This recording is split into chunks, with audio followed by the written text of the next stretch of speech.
So I am taking some illustration. ये कुछ NCERT या मिक्स क्वेश्चन है which give you little bit idea or better understanding how to check continuity or finding any given variable if it is given that the function is continuous at a particular point. So let me take some question. Find the values of k if the function is continuous at a given point. है यहाँ पर question में से पाई by 2 नहीं है.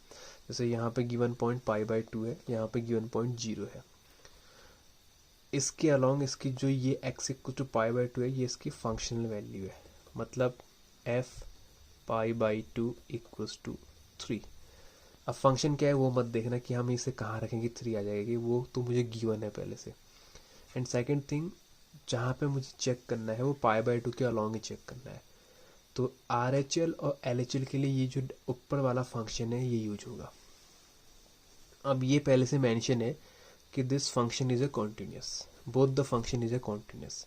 तो अगर दोनों कॉन्टिन्यूस होंगे तो हमने बताया था कि if function is a continuous, so left hand limit at x equals to pi by 2, right hand limit at x equals to pi by 2, and functional value which means f pi by 2 equals to 3.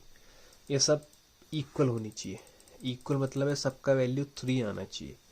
अब लेकिन इसने कहा है, question वाले ने कहा है कि ये तुम अज्यूम करते हुए चलो कि ये कॉन्टिन्यूस है, तो मैं ये भी अज्यूम करते हुए चलूँगा उस टाइम पे कि ये तीनों वैल्यू इक्वल है. उसने खुद कहा कि ये कॉन्टिन्यूस है, तो इक्वल है, तो उसकी हेल्प से मुझे इस k का वैल्यू निकालना है, the value of this k, the unknown variable. तो मैं एक RHL निकाल लूँगा, उस RHL या LHL को इसके साथ कंपेयर कर दूंगा, I will get my answer. बहुत सिंपल है. तो अगर मैं RHL निकालूंगा, RHL, so limit x tending to pi by 2 plus लिखूंगा which means pi by 2 plus h. pi by 2 से थोड़ा सा आगे जाऊंगा, जो मैंने बताया था कि h is a very small quantity.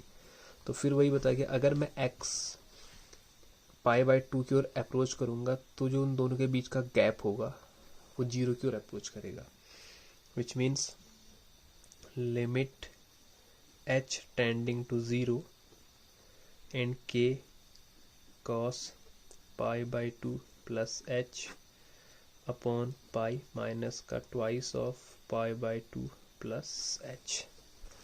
अब इसको अगर आगे सॉल्व करोगे तो you will get limit h tending to 0 cos 90 plus theta minus so k sin h upon it would be how much, minus 2h. so k by 2 limit h tending to 0 sin h upon h. ये expression है I think minus minus cancel. अब class 11th में तुमने ये तो बहुत simple सा एक फॉर्मूला था, तो ये किसके इक्वल होता है, 1 के इक्वल होता है. So my RHL is k by 2. अब it is earlier mention is question function is a continuous. इसका मतलब जो RHL होगा वो इक्वल टू इसके फंक्शनल वैल्यू के इक्वल होगा जो 3 है. So from this way my k equals to 6. Simple. In similar way तुम इसको ही फाइंड कर सकते हो, देखो without wasting much time. x equals to 0 k by 2 है, मतलब 0 और फंक्शनल वैल्यू k by 2 है. तो सिंपल सा RHL at x equals to 0 must be equals to f of 0 that is k by 2. तो RHL अगर मैं सिंपली शॉर्ट वे से निकाल रहा हूँ, so limit h tending to 0 sine 3h upon 3, ये इसके फंक्शनल वैल्यू के इक्वल होगा since function is a continuous. Equal क्यों कर रहा हूँ मैं, क्योंकि फंक्शन कॉन्टिन्यूस है इसलिए कर रहा हूँ. अपने मन से इक्वल नहीं करोगे. अगर डिस्कस द कॉन्टिन्यूटी कहेगा तब तो मुझे प्रूफ करना पड़ेगा कि तीनों वैल्यूज इक्वल होती हैं, बट अभी तो उसने कहा कि फंक्शन कॉन्टिन्यूस है, तो कॉन्टिन्यूस है तो उसके बिहाफ पे मैं इनको इक्वल कर रहा हूँ. तो यहाँ पे सॉरी दिस इज x, तो यहाँ पे ऐसा करो, इसको 3 and 3 से मल्टीप्लाई कर दो. अभी मैंने इसलिए किया क्योंकि ये एक फिर फॉर्मूले में या आइडेंटिटी में कन्वर्ट हो जाएगा. This is sine 3h upon 3h, this is equal to k by 2. Again ये एक्सप्रेशन 1 के इक्वल होगा, या 3h लिखा है तो 3 के इक्वल नहीं होगा, इस बात का ध्यान देना. So from here 3 equals to k/2. So my answer is k equals to 6. तो ऐसे वेरिएबल की वैल्यू इस वजह से तुम फाइंड करोगे. बस अगर किसी भी क्वेश्चन में तुम्हें कोई अननोन वेरिएबल आइदर 1 2 3 जितने भी होंगे उनकी वैल्यू अगर फाइंड करनी होगी तो उसके लिए तुम सिंपल से कॉन्टिन्यूटी का कॉन्सेप्ट अगर यूज कर दोगे तो उसके बेस पे तुम्हारा आंसर आ जाएगा. नेक्स्ट ये क्वेश्चन है, इसमें find the value of a and b if the function is continuous at x equals to 4. अब 4 पे यहाँ 3 अलग अलग डेफिनेशंस यूज हो रही हैं, इस बात का भी ध्यान देना. जो 4 है 4 पे 3 अलग अलग डेफिनेशन यूज हो रही है. तो अलग अलग डेफिनेशन का मतलब है कि अगर लेस देन होगा तो मैं इस फंक्शन को यूज करूंगा, अगर फंक्शनल वैल्यू के लिए तो a+b यूज करूंगा, और इसके लिए ग्रेटर देन के लिए इसको यूज करूंगा. तो मैं क्विकली से फिर वही कॉन्टिन्यूस है तो RHL at x equals to 4 equals to LHL at x equals to 4 equals to functional value at x equals to 4 that is a+b. तो यहाँ से इन दोनों से जो भी निकल के आएगा उसको मैं a+b के इक्वल होगा. तो इसमें ये देखो तुम क्विकली थोड़ा दिमाग लगाओगे तो ये सिग्नम फंक्शन का ही फॉर्म है, बस यहाँ पर डेफिनेशन 4 के अलॉन्ग चेंज हो रही है. तो यहाँ पे से मैं इसको ऐसे, तुम इसको ऐसे देखो कि अगर थोड़ा सा दिमाग अगर ऐसे सिंपल लगाओ, RHL अगर मैं चेक करूँगा तो limit x tending to 4 plus which means 4 plus h, इस पे चेक करूँगा तो फिर ये लिमिट h टेंडिंग टू 0, तो उसके लिए नीचे वाली इस फंक्शन को यूज करूँगा. सो ये आएगा limit x tending 4 plus h minus 4 upon mod 4 plus h minus 4. तो ये वैल्यू कितनी आई देख लो, 1 आई ये वैल्यू.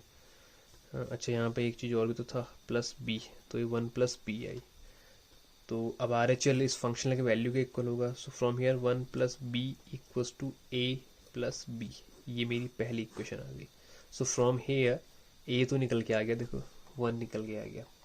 इन सिमिलर वे अगर मैं LHL चेक करूँगा, LHL लिमिट, अब LHL चेक करने के लिए LHL limit x tending to 4 negative and it would be 4 minus h and my function will use the, ये जो x इज लेस देन 1 है, सो यहाँ पे आएगा limit h tending to 0, so 4 minus h minus 4 over mod of 4 minus h minus 4, so it would be minus h upon mod minus h. तो ये अच्छा यहाँ पे भी लिखना था a, तो ये -1 प्लस a आएगा. सो -1 प्लस a ये इक्वल्स टू किसके को होगा, ये इक्वल्स टू a+b के होगा. This is a plus b. तो यहाँ से a कैंसिल आउट हो गया तो b आ गया -1. ये लो बहुत आसान है, दोनों की दोनों वैल्यूज आ गई हैं.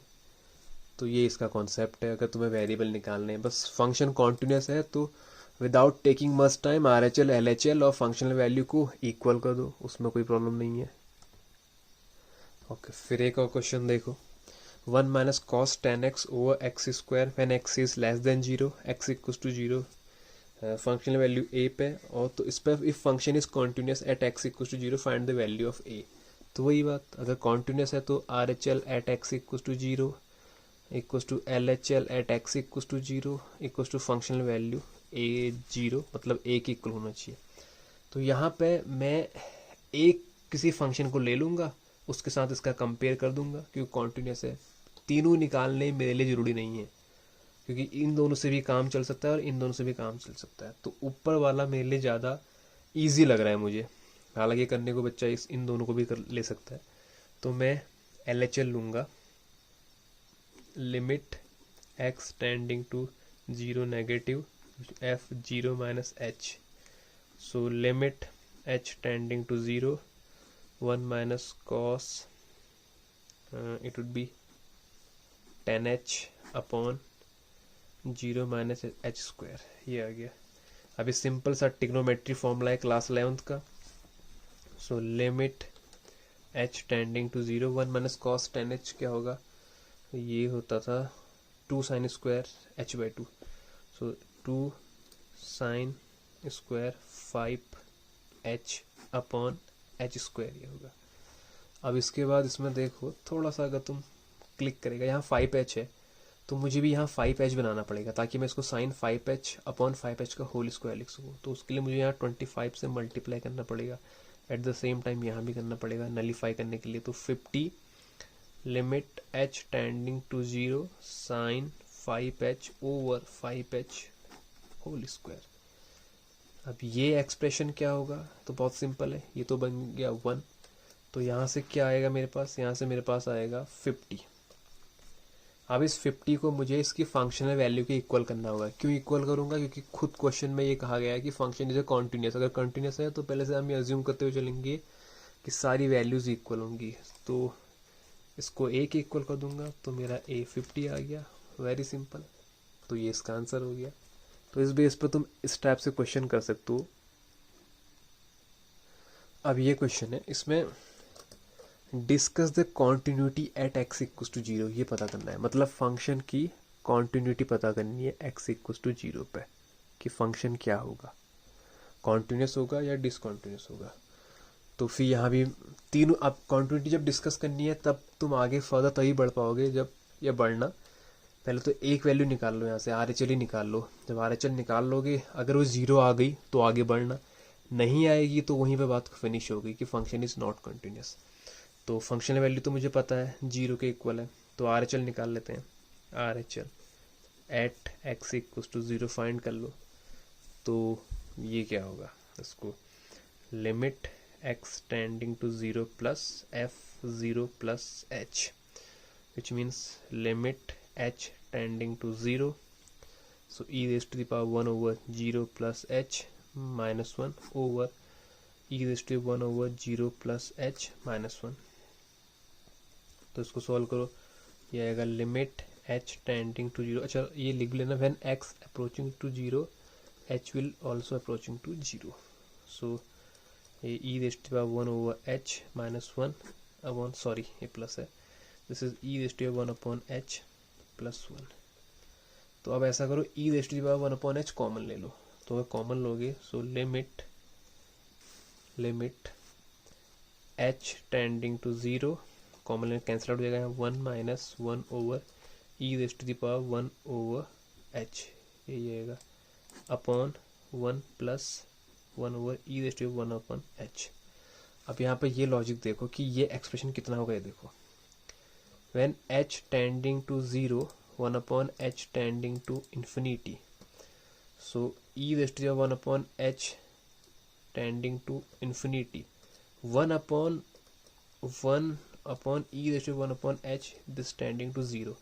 इसका मतलब ये एक्सप्रेशन 0 की हो जाएगा, ये भी 0 की ओर को जाएगा। तो 1 माइनस 0 अपॉन 1 प्लस 0, तो ये कितना आएगा, ये एक्सप्रेशन 1 आएगा। तो RHL की जो मेरी वैल्यू है RHL की, वो 1 आ रही है, और जबकि फंक्शनल वैल्यू है वो कितनी देर की है, क्वेश्चन में देखो वो कितनी देर की है, 0 देर की है। Both are not equal, which means RHL at x equal to 0 does not equal to its functional value which is 0। So अब आगे बढ़ने का मतलब ही नहीं है, दो वैल्यूज अगर इक्वल नहीं है तो function is not continuous at x equals to 0। This is the my point of concern. तो इस बेस पे तुम बाकी क्वेश्चन सॉल्व करना, it will be very easy. As I earlier mention कि लिमिट जिसको आता है तो उसे कोई प्रॉब्लम नहीं होनी चाहिए solving such kind of questions. बस एक ही उसमें पॉइंट आगे बढ़ना है कि तुम्हें उस पॉइंट पर भी उसकी वैल्यू डिस्कस करनी है, लेफ्ट और राइट के अलावा। Thank you.